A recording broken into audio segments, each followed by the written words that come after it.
Thumbnail आरो टाइटेलखौथ' नुखाबायानो थ' नोंथांमोननिसिम आं मोनसे आपडेट भिडिअ लानानै फैदों आरोना थ' बे भिडिअ क्लिप्स मोननैसो लाना फैदों जोबजासिम नायाबा बुजिनाय नङा नोंथांमोना आरो बांसिनानो फेसबुकफोराव नुखादों बेफोर भिडिअखौहाय थ' नोंथांमोना बे भिडिअ क्लिप्सखौ मा बुंखो एसे खोनासंना लाग्रोबानो जाबाय थ' बिदिब्ला एसे नायना लादो। लाबदा माने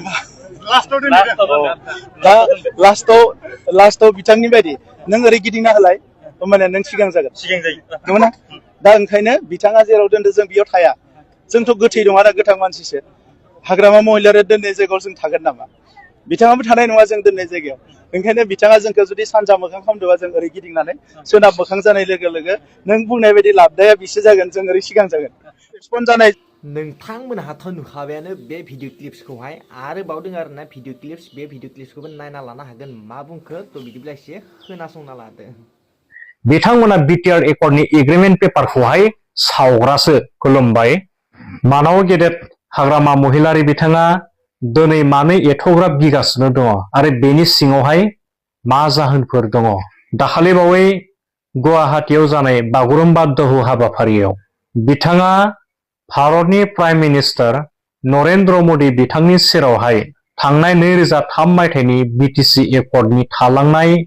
आद्रा थालांनाय दफाफोर 2020 मायथाइनि गोजोन गोरोबथानि जि आद्रा थालांनाय दफाफोर बेखौ आबुं मावफुंनो थाखाय बिथाङा डाइरेक्टलि रिक्वेस्ट खालामदों आरो बिथांनि बेबायदि बुंनायखौ नुनानै गोबां अडियेन्सफोरा क्लेप होदों आखाइ खबदों माने सापर्ट खालामदों। दा पइन्टआ जाहैबाय मानाव गेदेर हाग्रामा महिलारि बिथाङा दिनै जायखौ पाब्लिकआ आनएक्सपेक्टेड होननानै सानदोंमोन दिनै हाग्रामा महिलारि बिथांनि खुगानिफ्राय बे रावा बोरै बेरखांनो मोनखौ बेखौ लानानै पाब्लिकआ सोमोनांदों आरो बावैसो साननि सिगांनिफ्राय मानाव गेदेर हाग्रामा महिलारि बिथाङा बे मेल मिटिंफ्राव होनबोगासिनो दङ जे बिटिआर सक्तिखौ बिटिसिनि सेक्रेटारियेट अफिसावहाय फालिगोन होननानै बिथाङा बुंदों आरो गुबुन मोनसेया जाहैबाय दा बर्थमान बिटिसि सरकारनि आखायाव जेबो फान्ड गैथ'वा रांखावरि गैथ'वा थांनाय प्रमद बर' बिथांनि सरकारा जा गालांनाय जि फैसा बेखौ लानानैसो सोलिगासिनो दङ जत' लामा दालां बेखेवदों डेभेलपमेन्ट स्किमफोरनि फिथा हागासिनो दङ बेफोर गासैबो प्रमद बर' बिथाङा गालांनाय फैसा दिनै मानगोनां रायजो राजा नोंथांमोन दिनै बिथांनि खुगानिफ्राय बेबायदि बाथ्रा बुंनायनिफ्राय नोंथांमोना मा बुजिमोनखौ थारैनो बेवहाय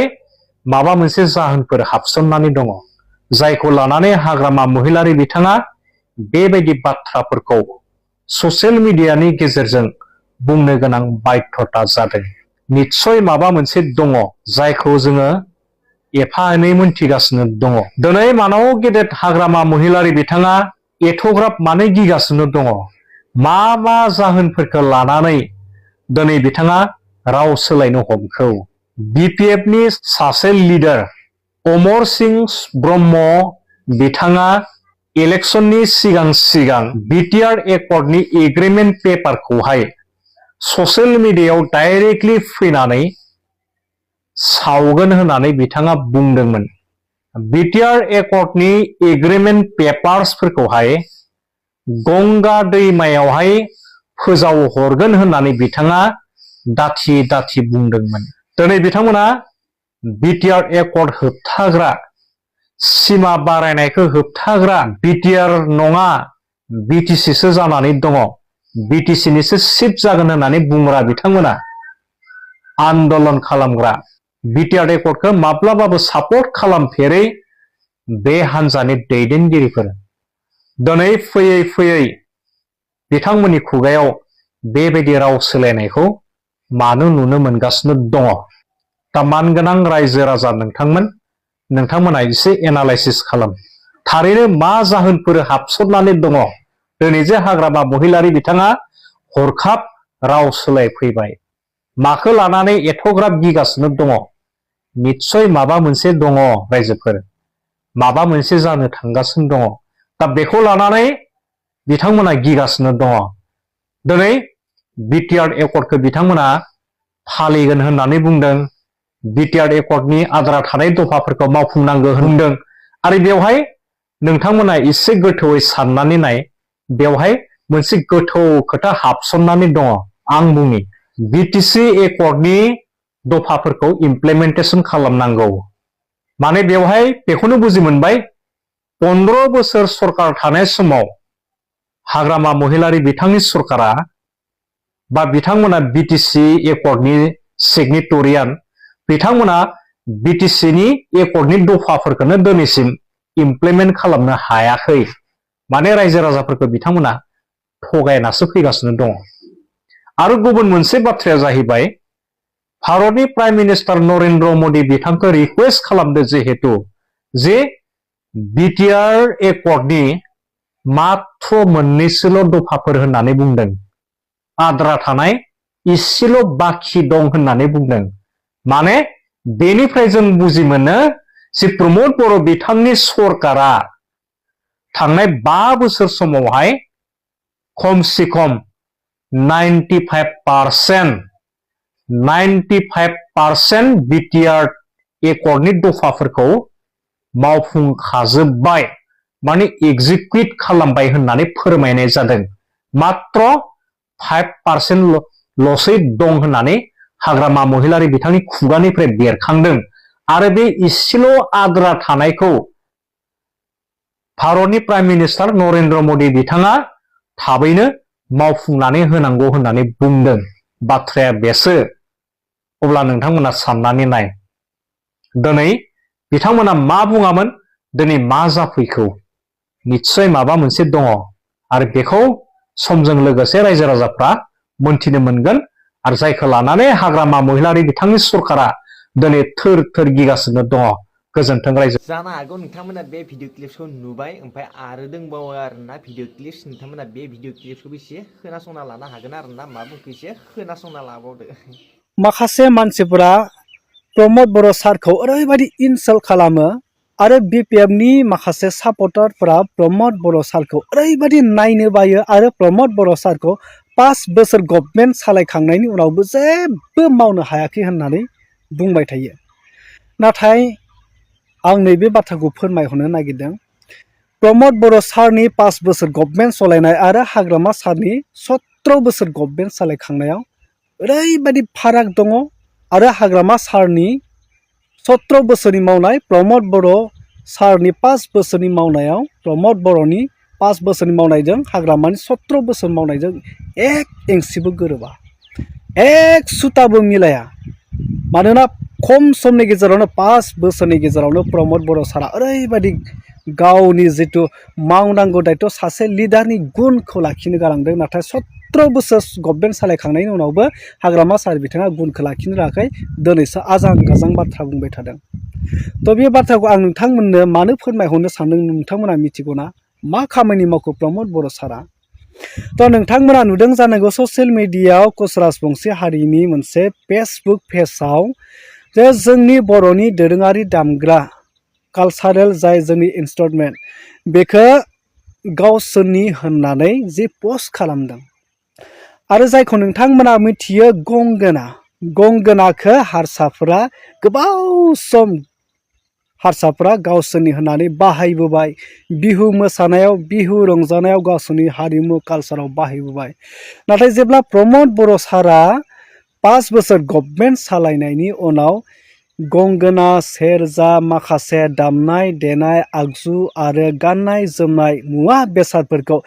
जि.आइ.टेग खालामनानै लाबोबाय जि.आइ.टेग मोनहोबाय बैनि उनाव नोंथांमोना नुदोंना हारसाफोरखौ गंगोना होननाय सोदोब बाहायनाय दिनै सोरबा कच राजबंसिया पस्ट होदों थ' जानांगौ जुदि बै समाव प्रमद बर' सारा बे गेदेर मोनसे खामानिखौ मावामोनब्ला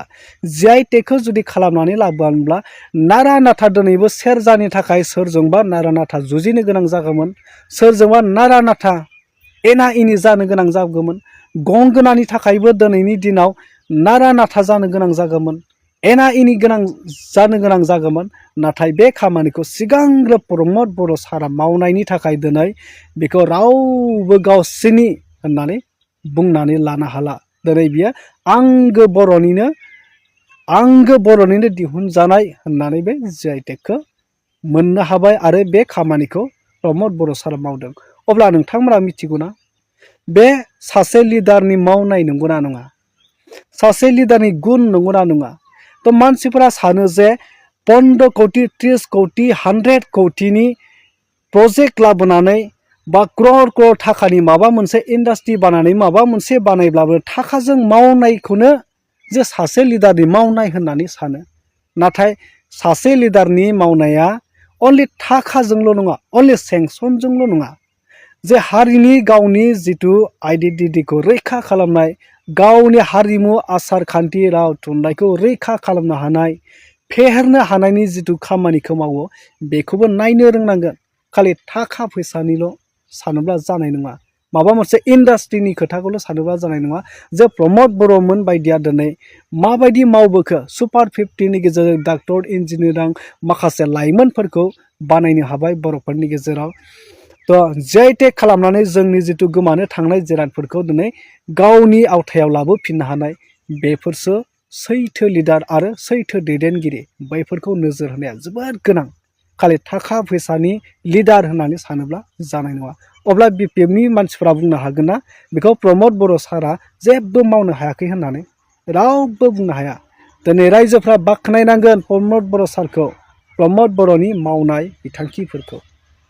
नोंथांमोनहाथ' नुखाबायानो बे भिडिअ क्लिप्सखौहाय, ओमफ्राय आरो मोनसेबाव दोङो बे भिडिअ क्लिप्सखौबो एसे खोनासंना लादो मा बुंखो। थ' बिदिब्ला एसे नायना लादो। 10,000 जोहोलाव जोहोलावजोफ्रा